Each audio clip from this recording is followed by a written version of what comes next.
let's discuss more detail about the valency. If I will ask you a question that how will you be stable or settle in your life, then some of you will definitely answer that after completion of graduation or engineering, medical, whatever it is, then if I'll get a good job, then I will be settled in my life. Okay, so to be a settle or a stable, we have to struggle. Similarly, in the world of the chemistry, most of the elements are not stable. So, to be stable, they have to complete dude or octet in their outermost shell. What is meant by dude and octet? So dude means 2 electron in the outermost shell, or octet means 8 electron in the outermost shell.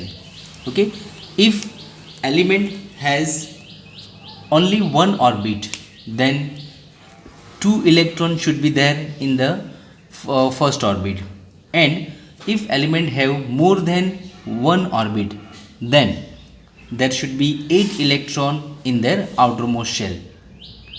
Okay, so to complete dude or octet, they have two ways. One is either they have give or taken electron from the other, give or take electron from others element, or they have to share electron with other atom of a element. Okay, so now what is valency? So valency is nothing but it's a number of electron given, taken or shared by an atom to complete dude or octet in their outermost shell. Okay, so valence is nothing but a number of electron. In previous definition, we studied that valency means combining capacity of one element with other, but the actual definition of valency is the number of electron given, taken or shared by an atom to complete the outermost shell or a orbit. Okay, now let's take an example. Suppose sodium having 11 electron, therefore its electronic configuration is 281. Okay, now sodium has one electron in their outermost shell. So there are two ways. Either sodium can give electron or accept electron, but to complete octet in the third orbit, sodium needs 7 electron. Okay, but any atom cannot give 7 electron. The capacity of any atom to give electron is maximum capacity is just 3 electron.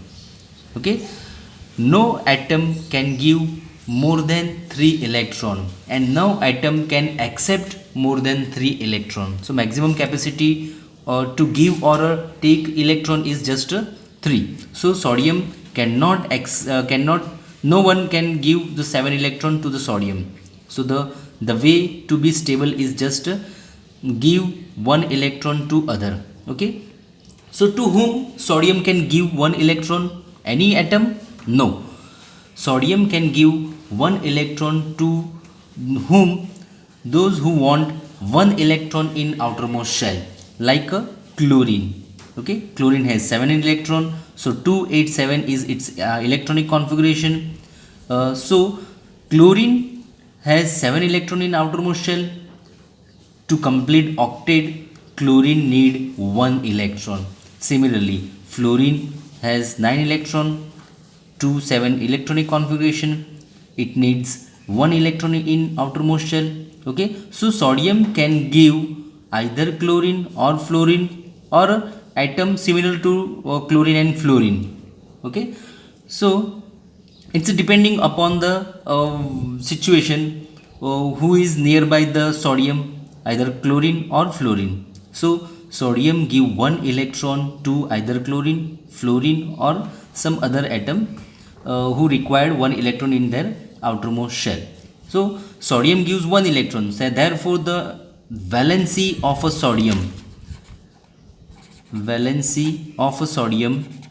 is 1, because sodium gives 1 electron, and valency of chlorine is also 1, because chlorine accepting 1 electron.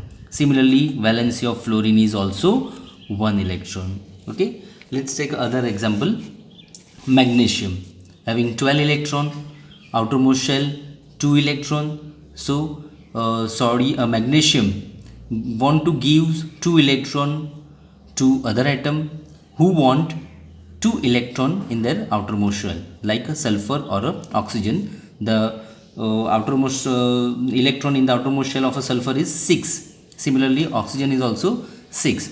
So both of them are needed 2 electron. So sodium gives 2 electron either to sodium or sulfur or oxygen. Okay, so valency of magnesium is 2. Similarly, valency of sulfur and oxygen is also 2.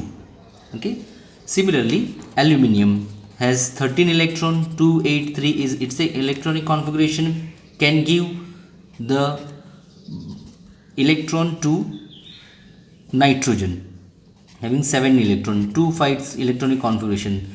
Nitrogen wants 3 electron to complete its octet. So valency of aluminium is 3, and valency of nitrogen is also 3.